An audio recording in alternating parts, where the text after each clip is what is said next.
एक लड़की के लिए उसके पति का प्रेम सब कुछ होता है और वो धन हो दौलत हो सब कुछ छोड़ देगी। कैसे कहती है क्या? हो मोटर ना बंगला मांग, झुमका ना हार मांग,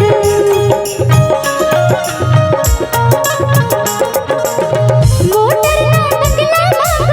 झुमका ना हार मांग, दिल को चलाने वाले दिल का करार मांग,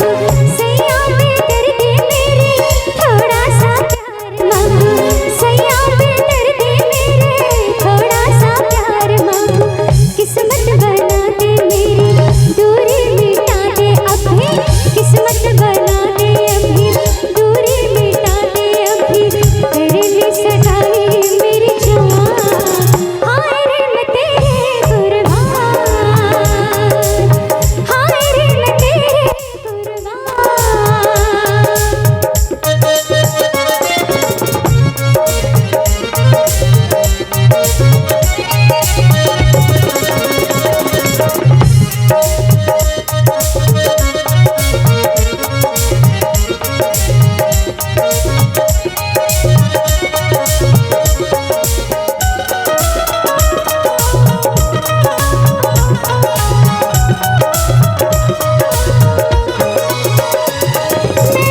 खिलौना जी भर के खेलो, जब जी भर जाए तो दूजा ले लो,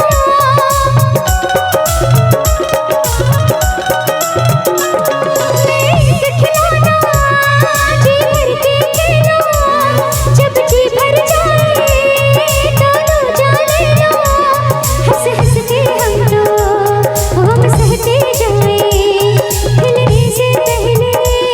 सपने भर